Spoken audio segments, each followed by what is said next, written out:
All right, Colin, you're up. All right. So this is part 2 of how to improve your sales process and increase business. All right, Rob, next slide. Okay, this is not the right one, Rob. This is not the right presentation. Oh my God, not the right presentation. Okay. Sorry, guys. So pretty much we're going over the start to finish on what you're supposed to do when you have a client, asking the right questions ahead of time, and really practicing the presentation. The presentation really is important, knowing objections and really how you're going to handle them. But there's a lot of key things that you could say and questions that you can ask that we're going to go over. It's really going to dictate the way the presentation goes. It's going to be favorable for you in the end. Once we get that pulled up. This is the last one you sent me, so. Okay, 2 seconds. We have a technology person on board. That's cool. Oh God, I got it. Okay. Let me see. 2 seconds. I You ready? apologize if I'm sneezing. My allergies are horrible lately. Oh, it's that time of year. It's crazy. Oh, it's driving me nuts. Second, test up. Okay, try this one, Rob. I'm just gonna give you the just hit share screen and then click on which one you want to share. Then you can have control. I just of it. sent it.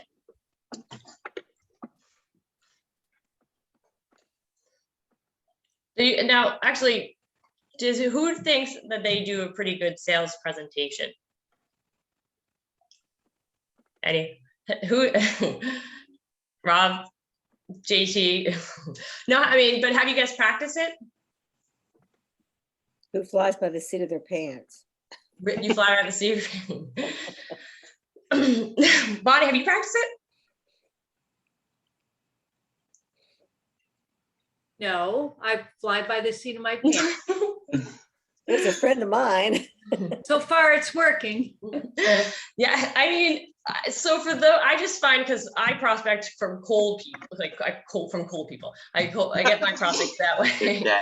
Yeah, so they don't know me, so I really have to have really mastered it because I have to overcome several objections since they don't know me. Generally, when you work with referrals, you don't really have to do that. It's pretty much a shoe-in. So referral business is the way to do it. But if you can practice it and become prepared for it, then you can open up your business instrumentally, because there's a lot more people you don't know as opposed to people you do know. So once you really kind of do both processes, if that makes sense. What is step 1? Building rapport? Is that what you're? Essentially, yes. You want to build rapport, but you also want to really. Rob, did you not get the thing? Yeah, getting it right now. Okay. Yeah, it's just building rapport, but also exposing you say the white elephant. They're thinking about price. So if you just say we're going to get to price, and I know there's some things that you're thinking about right now, and eventually we're going to get to there. You just have to cover a few things first, if that's all right. JT, I'm going to pull you in at the end to show how you closed a lot of listing appointments. Okay, so sorry about that, guys. I'll blow that one up. I didn't know you were talking about listing appointments. I don't wing it at a listing appointment. You just okay. No. No, I know what I'm doing before I get there. Right. Good. I was just gonna make wow. Okay. So Rob. Oh, you're talking about listing appointments. Yes. Oh, okay. But I don't know what is going on with the technical part. What's wrong? Do you see the 6 components of the sales process? Yeah, but it's too small. Like you can only see some of it. Just go to the next slide. It's hold on, is that on everyone else's end too? Can you guys see the full slide? No, we can just see. Well, I can just see half of it. Okay, me too. All right, let me see if it's not sharing correctly. Hold on.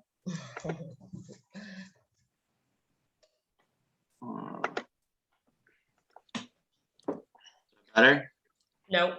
Oh yes, better. Yes. Okay, so go to the next slide, Rob. Okay, so obviously, so we're going over this a little more depth, but we covered some of this last week. Prospecting, obviously, there's 3 different categories of people. People you know, so you want to make sure that you're asking for direct business, at least 5 people that you know every day. People that your people know, so ask current clients, past clients, sphere of influence for referrals. Anyone who's interested in buying or selling, you just want to keep asking people these questions and getting it out of the way, making a point to do at least 5 people a day from each of those categories. And then people you don't know. Now, this is a big area. Like, there are so many ways to contact people and ask them those same questions, but it has to be, this is more aggressively, this is more kind of aggressive prospecting, but there's such some examples. Old expires 2, 3, 5 years back. I mean, JT has killed it in the expired listing area. Like, he lists, I don't even know, hundreds of homes by contacting old expireds. Contact for rent. So anyone that's looking to, who has a rental property or who on the market right now, you can contact them. Okay, are you interested in selling? They might just be that tired landlord who wants to get rid of the property. Call buyers from 2008 to 2011, let them know that they have equity, their equity has grown, and if they are interested in selling. Stop and introduce yourself to the manager of a small to medium home building development, and ask everyone you meet every day if you know anyone looking to buy or sell real estate. Yeah, so basically this slide is all about prospecting, and as an agent, this is your primary job. If you're a new agent, this is pretty much your only job until you got business coming pretty steadily. So how can you increase your business? How can you increase the amount of people you talk to every day?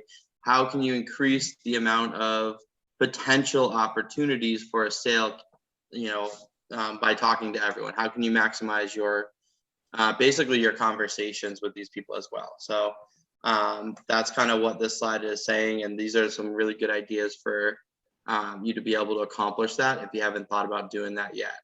And in a nutshell, it's like pretty much you divide it into 2. It's people you know, and you're having those conversations with people you know and people you don't know. Are you capable of having conversations with people you don't know, and to be able to bring up real estate? Master that, and your business will triple. Next slide. So why don't some agents prospect? They're afraid of rejection. That's probably the most biggest reason why. They're good at prospecting and don't see a return on it. They don't like to do it. They're under more demands than ever with other parts of their hand. These are all, if you think about excuses. So it's like Rob and I really make it a point to kind of get people over these hurdles, because if you're not prospecting every day, your business you're not going to be making enough money in this industry. Your business it's not consistent enough. You will have dips and flows. So by handling and managing your prospecting efforts, you will get more business. Sorry, Colleen, can I throw a question out here? What do people, when you think of prospecting, what do you actually think of? Because there's one other line item that just popped in my head that's not on here that I think is also a big deterrent. So what do you think of prospecting when you think of it? Anyone, please feel free to just jump in. Don't all. Prospecting is talking to people. Yep. Continually talking to people. Looking Correct. for people. Anybody else? Well, what specific activities do you think of when you think of prospecting? I think a lot Walking. of people think they're bothering people. Mm-hmm. So my point here is a lot of people don't understand what prospecting actually is, and that leads to some fear, that leads to some other things. So when we say prospecting, generally what we hear is, well, I don't like cold calling, or I don't like door knocking, or I can't do that because of this, for the same thing you just said, Marcia, was, I feel like I'm bothering people when I'm asking them for business. And so I think that should be a big bullet point as well, is, a lot of people don't understand what prospecting actually is. And Bonnie hit the nail on the head, is prospecting is just communicating and connecting with people. It doesn't matter how you do it, but you have to do it. So, you know, when we talk about prospecting pies, you know, filling in all that piece of the pie is going to give you a well-rounded prospecting effort. So that includes some cold calling, it includes some door knocking, it includes handing your business card out to 15 random people in the Dunkin' Donuts line or the grocery line or wherever, and just trying to spark business wherever and however you can by meeting new people. Yep. I'm going to take it a step further. It's talking to people, but also asking for business. And you can hand out your card and they don't know what they're going to do with it. If you just hand out cards, don't say anything. Or you can hand out your card and say, hey, listen, if you or anyone that you might know is interested in buying or selling, I would appreciate you sent them my information, you know, gave them my card. I'll take great care of them and I would love to help anyone. It's so what Marsha just said is you think you're bothering people. Initially, before I got into cold calling, I'm like, I'm bothering people. But you're not bothering people, you're just offering them as an opportunity. They can still say yes or no, but you're just showing them what the market's doing. You're informing them if they didn't know, and you're just providing them information of value. So once you just kind of just reframe the thought that you're not bothering people, they can always just say no. It really does kind of shift the fear aspect with prospecting. Makes sense? Okay, next slide, Rob. Rob, next.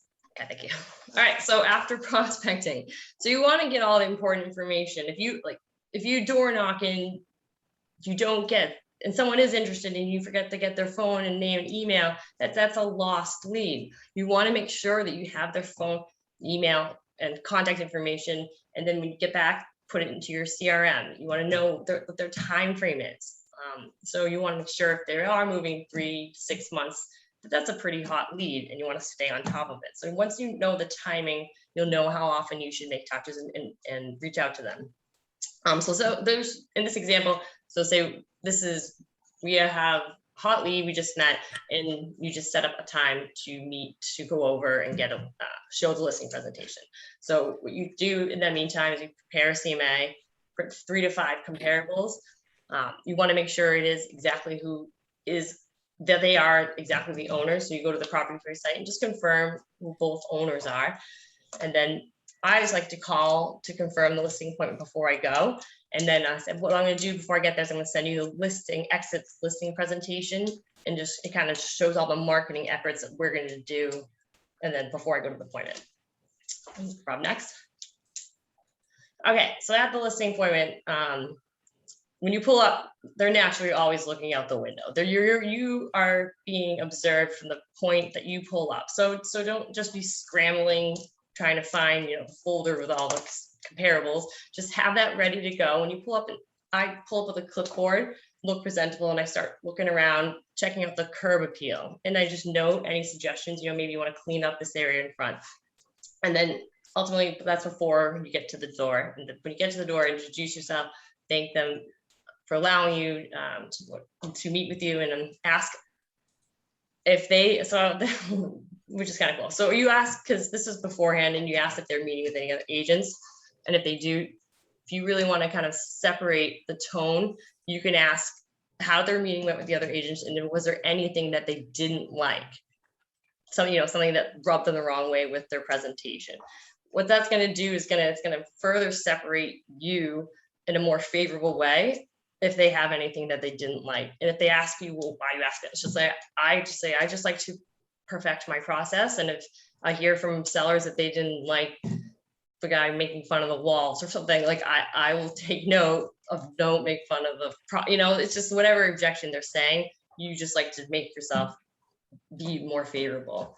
So then you walk around the house and you compliment whatever is nice and whatnot. And you just really want, the walk around the house is twofold. You're taking notes about anything that might need repaired, but you're also building and establishing a rapport, relationship. Take note of anything, like any hobbies that they have, so then that could be something you connect. You want to be able to connect with them while also writing down suggestions when you do have the listing. So then you sit down, say I sit down at the table with a pen in your hand and sit diagonally from them, not across. Across is more kind of contentious. If you sit diagonally, it's more open and receptive. Rob, Body you- language is huge and positioning is huge with how they're gonna look and feel about you. So, you know, there's that stat out there that, what is it, 80% of the actual language that comes across is through your body language and not actually what you're saying. So you wanna make sure that you're not closed off. So if I'm sitting like this with my, can't hear. If I'm sitting like this with my arms crossed, I'm closed off, especially if they're talking, they're gonna get the impression I'm not listening to them and I'm just waiting for my chance to speak type deal. So, you know, body positioning and body language is huge in especially these first appointments and meetings. So when you sit down at the table, they're thinking about generally two things, but what's the first thing that they're usually always just thinking about? What's my housework? The price. So I'd say is, like, say you put it out on the table, like generally Mr. and Mrs. Sauer, when I meet with people like you, there's generally two things that they're thinking about. And the first one is the price. And that's when you just lay out that because I don't set the price and you don't set the price, the market sets the price. I'm going to get to it last, but because the market sets the price, we'll get to that later. And then just kind of just laying that out in the foreground, so that they're not just thinking about price. They're not ignoring your whole listing presentation because they just want to know that. The second one is that it's realtor. So you want to ask, and this is all scripted, but if you have to practice it, but this second factor is the single most greatest factor involved in getting it the highest amount for your property. And what do you guys think that is? Commission. No, this is the single most important factor towards getting the highest price of the property. The highest price for the property. Whatever they think it is. No, that so it's the agent that they choose. That's Give the yourselves credit. Oh. You guys are important in the process. Yeah, that is the single most, and they don't understand that no two agents are alike. There are some agents out there, and this is what you say to them, that will just stick a for sale sign in your yard and put it up on the MLS and just wait. And then that's when you can really show your difference in how you do it. You say, I will aggressively door knock before every open house. I will invite all the neighbors. Our company has all these tools and tech, like, to really market the That's when property. you sell the commission, because the first thing they ask is half the time is the commission. Right. So this is where you kind of lay down the foreground, what that separates you apart, and then just say, like, price is a factor of supply and demand. The more eyes you have on the property, the more the price will go up. And then you just kind of lay out the differences. And then that's when you go from there into the listing presentation. So generally, what do you guys show at your listing presentation? Like, what do you do to explain the process to them? Anyone? I've never done this yet, but I can tell you one thing I do know, and that's you got to establish a rapport with these people. You got to let them know who you are. And, an older couple is more apt to trust an older person than they are a young stud that, comes in there acting like he knows it all. Elderly tend to take care of elderly, just like I'm retired military and I'm elderly. So I want to take care of military. I can't help it. They're part of my family. Mm-hmm. That's just who I am. That doesn't mean I'm going to treat anybody any less. I wouldn't do that. But I do know that the way you present yourself to people is the first to establish a rapport, find some common ground that you both can agree to get to know each other, and you go from there. That's exactly, Al, and that's what you'll pick up when you're walking through the house. Is there any commonalities, Bonnie? The three things that off the top of my head that I remember is comparables, the CMA, and kind of the same, but they're two separate for me. And they always want to have an estimate of closing. What is it going to cost me to sell the house? Okay. And so I'll do a couple of those up based on what I think the house should list for. Okay. So do you do anything? So when you and I forgot to ask their goals and concerns before you show listing presentation, but do you do anything so the listing presentation should show the marketing efforts that you're going to do, like what Exit has to offer. We have an IDX that throws up 46 different websites or whatever it is. We have individual property website. We have a text code for the property. We have these geolocation signs that anyone driving by is able to get the pictures and pricing on the right to their phone, and then you as a listing agent is able to reach out to them in live time and potentially get a buyer right then and there. So it's there's so many ways of, but the marketing piece is really what drives up the price. And you just keep repeating them, you know, price being a factor of supply and demand. The more eyes that are going to see the property, the more you're gonna get for it. Rob, do you want to say anything? Yeah, I mean, that's absolutely right. The you know, that's the name of the game, is once you get the listing, you've got to market it and get as many people to be able to see it, so that as many people has the opportunity to buy it that are potentially looking. So, you know, that's the supply and demand of it. You know, if you can increase the demand on that particular house, then you're going to be always at the top of the listing price, instead of, you know, if you don't do that and you're, you know, just kind of putting it out there, putting a sign in the yard, getting really little market exposure, you're not going to get too many offers, and someone's going to be able to come in and kind of undercut that pricing. So, you know, really your job once you get the listing is to get it out there as much and as often as possible, and as broad a network as possible. So Exit's toolkit really helps you do that. And I show like 3 to 4 maybe differences of what we do differently that outside of other companies, and what I do differently outside of other agents. Once you know what, and I would write that down on your own time, like what makes you different and what makes Exit different from other brokerages overall. And then they will see that differences. They'll see that there's people, if you just go through the MLS and show them the awful pictures that some agents have taken, like if you use professional photography, you use drone footage, that's gonna, the first impression of all homes comes from the first picture they see. So if they want to increase the chances of getting the highest amount, wouldn't one think to use professional photography? It's just things that it's common sense, but it's not common sense to us, but they don't know this. So you need to show them this.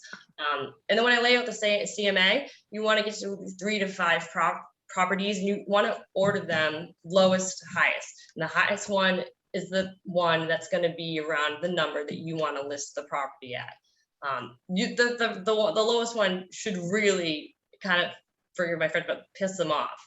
You want them to get mad at it. Just be like, listen, Mr. Seller, I know I don't think this is what your house is worth, but I'm just saying it is a comparable. So then when they see the 4th one or the 5th one, they're going to be like, that's what it is. And they're not going to think anything higher, because you just showed them a spread that's of lower price properties.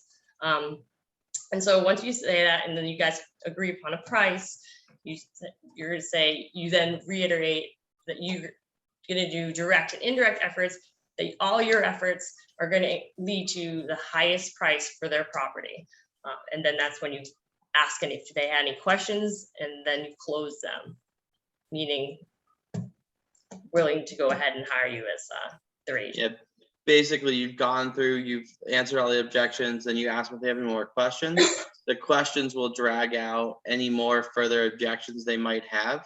You can overcome them, and then your close should be something along the line. It should be a direct close. So it should be something along the lines of, well, since I've answered all your questions, and you have no more, you ready to move forward with the purchase with the sales contract and get your house listed and going. If they say no, that means they still have an objection. So then your next question would be, well, can I ask you why you're not ready to sign with me today? Or what would it take for you to sign with me today and get your house listed and sold? And then that would cover whatever objections are left, and they could tell you exactly why. It's just something else that's still holding them from today. And sometimes people are so scared and frozen to make a decision and make the wrong decision that it might not even be anything you've done or said. They need that little extra push of, you know what, I don't have any more questions, and there's no reason why I wouldn't use you. So you're right. Yeah, let's get this signed today. Let's get going. We've had that happen before. So also too, sorry. Yep. Go ahead. I have a listing that is not quite ready to put on the market, is there any benefit to doing a coming soon if it's a Oh, month out? yes, absolutely. Yeah, I think yeah. a month out is a little far, but Isn't it 30 days that you can do? Isn't that?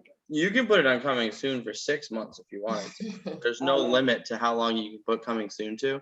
But in this kind of market, things are going so fast that if the house isn't ready to actually be sold, so I know what Deb, I know the house that you're talking about. And I can't even and- take interior pictures yet. Right. So basically the house that she has, there's a plumbing issue that the pipes are getting fixed. So, walls are out and Oh, you said 30 things are having to days. get replaced. So, that wouldn't, and people that are going to buy the house in a coming soon status are usually going to be a sight unseen buyer.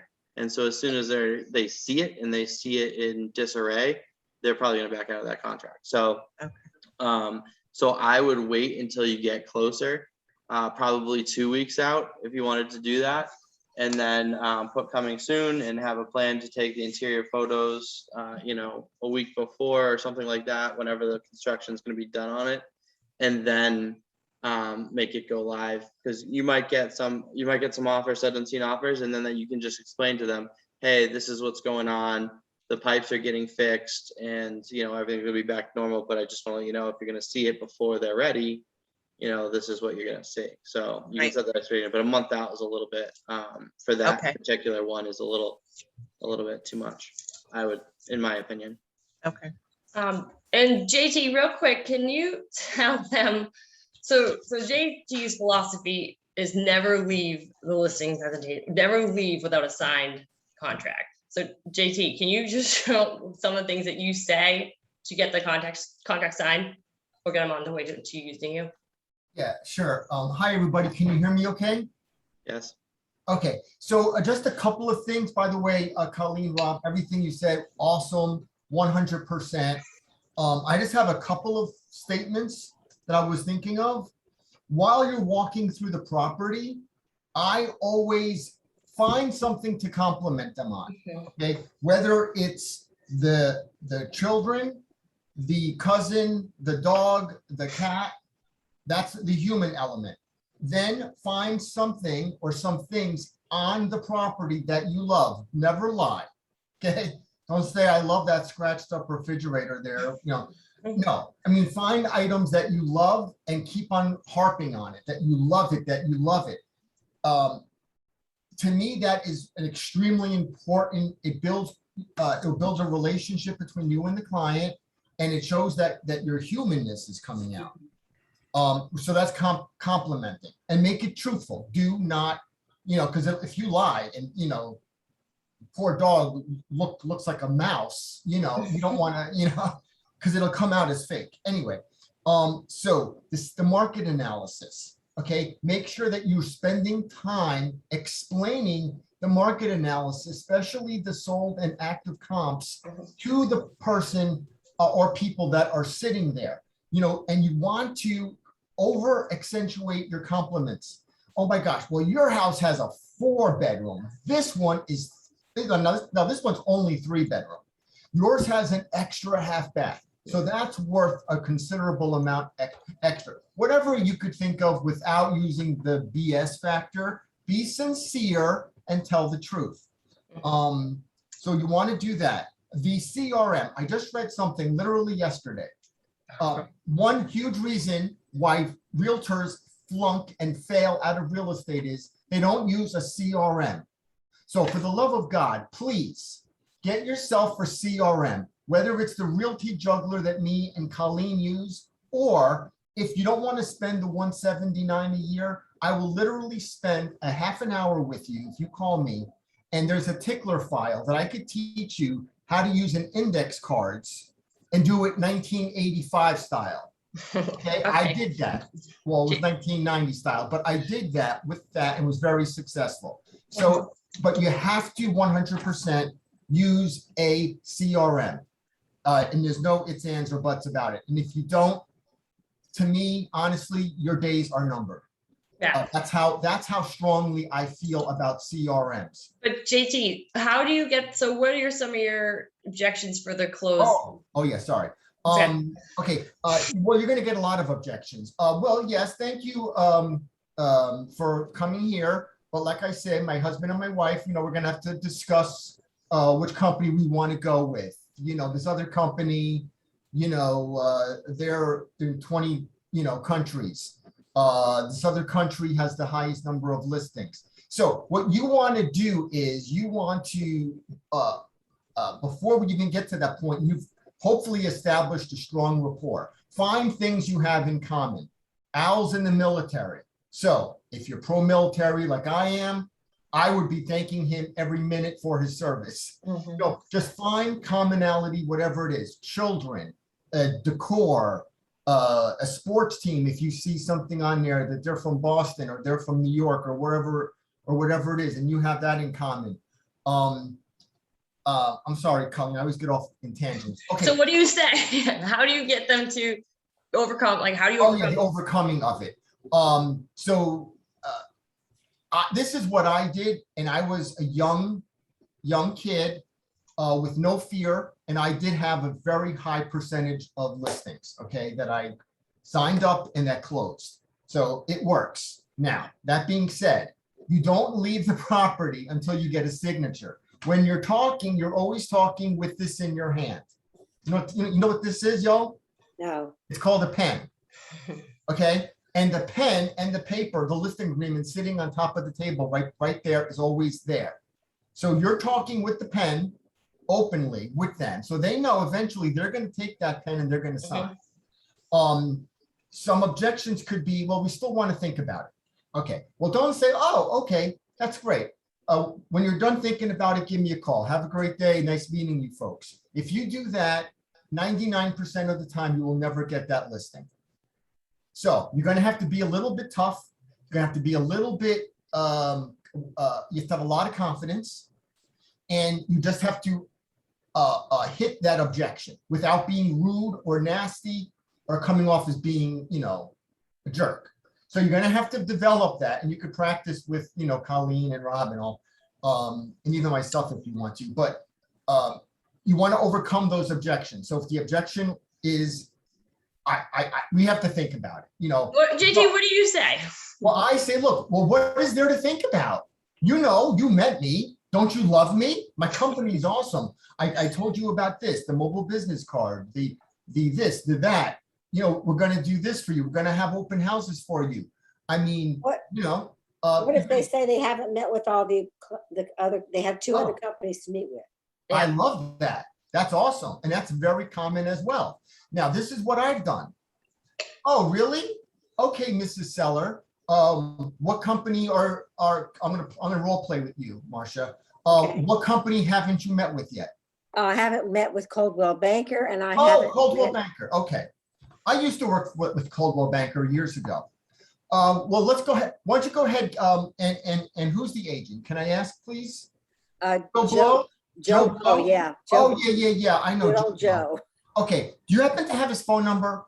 I'll call him right now and politely tell him that that you have given Exit Realty the listing, and I'll do it in a very nice and gentle way so that you don't have to do that. Okay. I'm more than happy to do that for you. Well, I don't feel right doing that because my friend Sally recommended him to me. Oh, it's your friend Sally recommended? Yeah, she told me he was the best, and I don't feel right doing that. So now what do you think of me as an agent? Now, we've already spent an hour and a half together in your home. Well, I think you're great, but I don't want to mess up. I don't want to piss Sally off. Well, what if I talk to Sally in a nice, polite way, and I just tell her that Marcia didn't want to list with somebody that she knew, or and that she found somebody that she just wants to work with, and that would be Exit Realty. I'll call them right now. I'll be as polite as anything, and we'll get the contract signed right now. I'll get the sign in your yard tonight. Okay, we'll put it in MLS within 24 hours, and we advertise it. And you just keep on doing the benefits. Yep. Yeah. So sorry, no, you're right. And then that's so whatever the goals were that you went over before, so that you can be on your way so we can start the process so that you get on your way towards Alaska, so you can be closer to your family. So that I've you can done on it. your way. Yeah. I've done this, by the way. I have literally done this. I have called the other company and told them they were mad at me. Okay. They I weren't bet. happy with me. I specifically bet. remember this one guy, Joe, from Shore Realty, and he goes, "What? No, I'm meeting with her tomorrow." I'm like, "I am so sorry, but we're signing the contract right now. I just wanted to personally tell you so that you're not going to waste your time, coming here and then, everything's already signed. I'm really sorry. She just decided to come, to go with us. I wish you great luck. Hopefully we're going to work in the future together. Have a great day." I did this in my career several times, not just once, by the way. So can you do it? Nice You guy. absolutely could do it. Yeah. So just I could do JT that. practice it. I could do that. Yeah. You could do Just it. be wild and just practice it. Practice it. And if you could practice with some coworkers or the brokers, I would do that. Whether it's in person or on the phone, the more times you could practice this technique, and you have to make sure, am I coming across like a douche? Oh, excuse me, I'm sorry. That's a bad word. Am I coming across being bad, or am I coming across as I'm truly, I used to try to come across as being, I want to help you. Okay. Yeah. I am here. I want the absolute best for you. I want the best, like your son, like your daughter, like your older brother, like this, like whatever the scenario is. And I'm telling you, I got 2/3 of my listings. So 2/3 of appointments that I went on, I got the signature. That is unprecedented for realtors. Normally it's about 35%, 1 in 3. Okay. Especially the way you were doing it too. So, but we have to move on because we're running short on time. So thank you very much, JT, for My pleasure. for your insight. It's great. My And pleasure. Marsha, Good you can luck. see in Marsha's face, she loves it. So, Yeah. Just be I sales is simple. Be positive, be enthusiastic, and show value. Who doesn't want to hire someone that's excited about being there, excited to help them? So moving to the next slide, Rob. yeah. And so basically the long story short on that, because probably we have to, we can, if anyone wants to stay on, we'll finish the presentation, but if you have to leave, we totally get it. The basics of that is, JT's style is JT's style, and it's really effective and it works, and you want to find your own style that you're comfortable with so you can go in confidently with your closes. So if that's not your style, figure out what your style is and work at it. But you're gonna have to push some people into making the decision, unless they ultimately just say, "Hey, get out of my house. I'm not hiring you." You I want think the them important to thing- make that decision. think the important thing too is that you can kind of feel if you're getting the mad and Yeah. back off. Yeah, absolutely. Exactly. All right, so we'll go on to the next slide. If you have to hop off, we understand, because we are going a little over time, but here we go. All right. So obviously the contract. So this is another reason why a lot of people don't like to prospect, because they don't know the contracts. You have to know. This is a 4-page document. You have to know it start to finish. It's practice it. If you don't know all the areas. The asterisks are the ones you really have to fill out, and just go through it and know what you're going to say every time you go through it with them. And then obviously when you get down to the 6% commission, that's generally when you're trying to close someone that you just got off a cold call or you're gonna more likely than not have to battle your commission. So what do you say? If you haven't practiced your objections, you're gonna walk away with a price, a percent that's less if you're not prepared. So success is preparation, meaning opportunity. Practice what you say. I always like to say, if I'm not going to battle for my own commission, how much do you think I'm going to battle to get the highest amount for your property? Like you could say that. You could say, I'm going to do this, this, and this, and this is what all my marketing efforts is going to lead to the highest amount that your house can be purchased for, which will cover the commission. Or you can say, if they keep coming up like they're not budging, you could say, okay, well, so I'll do it for 5% if I get both sides, or just I'll lift. I say that you normally charge $4.95 transaction fee or whatever you charge, but for this case, I will lift that if you use them. So just finding other ways to kind of just, because you still want the business, but you have other options to kind of just make it so that they think they won, but it's not really dipping into the net amount at the end.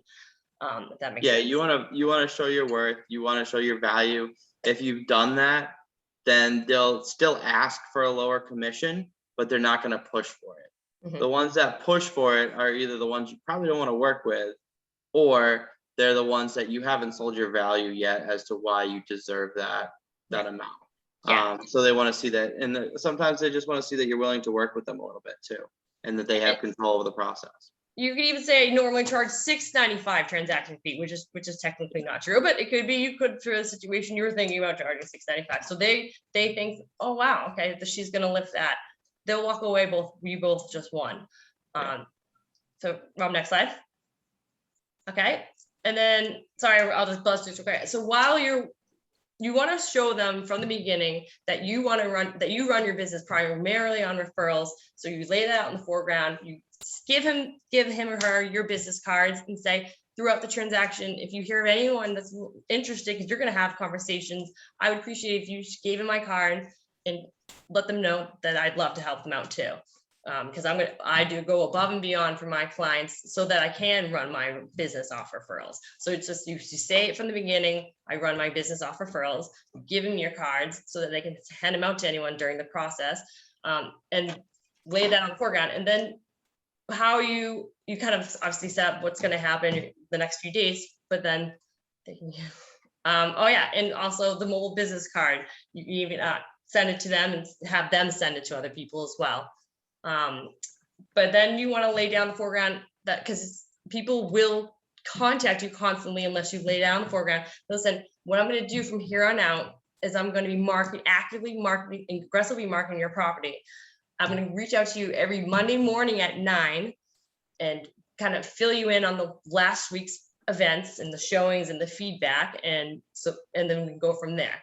But if you guys have any questions in the meantime, feel free to reach out, but I will contact you every Monday to let you know what's going on with the traction in business. Yeah, so this slide's all about, you always want to be closing on the referrals, because referrals, generally you have an 83% close rate as opposed to some other options, which is only around a 2 or 3% close rate. So if you're getting referrals, that means you're doing a great job. They're giving your card out, they're introducing you, and you're going to have easier time getting business and recurring business. So this is really what your career is all about, is about building the book of business that's going to consistently give you referrals. So at someday, that's all you're working. And if you need to, then you put in the other aspects. But if your book of business is working for you, you're a very successful realtor and you have a very successful career. Yep. Hand them to your buyers too. Like, just real quick, if you're working with buyers, give them a stack of your business cards. So if they're ever at a property that they're looking at an open house randomly weekend and another agent goes up to them, just hand them their card. And so it solidifies your relationship with your buyers. And also if they're having conversations with other people during this time, because they're looking for houses, and hey, hand them over my business card. So you really can just get more business by the business you already have.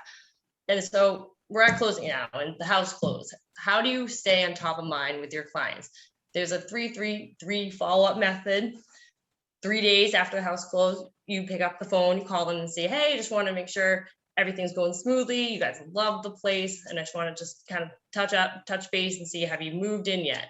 3 weeks, same thing. Like, this is the time when they're going to still be having conversations with people because they just moved into the neighborhood.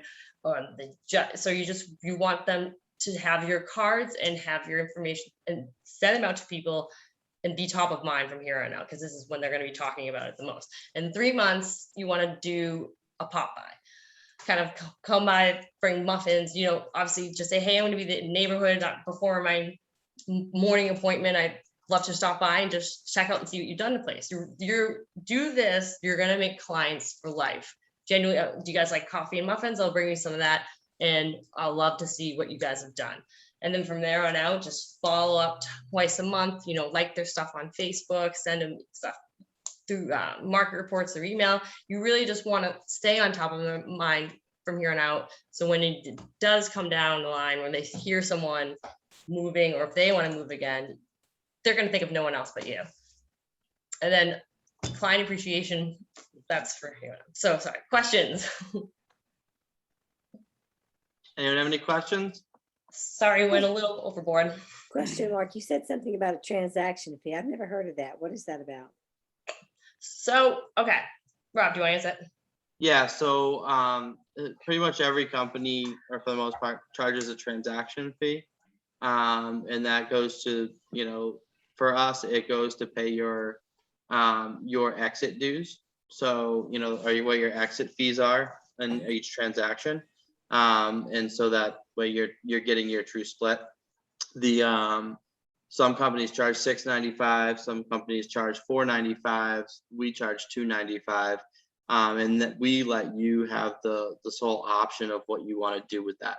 So if you want to charge the $2.95, you're more than welcome to. If you want to waive that for your clients, you're more than welcome to, because that's a benefit for you to, you know, get that top split and not have to pay the exit fees. It kind of just takes care of it. So that's what the transaction fee is. So it's the I've never heard of commission that before. plus the $2.95. Is that just for and the we- bigger companies or something? Because I've never heard of that before. Might Yeah, be. it's I can't speak for every company. Every company True. sets their own things. So I Um, know several companies that do it, plus, I mean, all the big Yeah. ones do.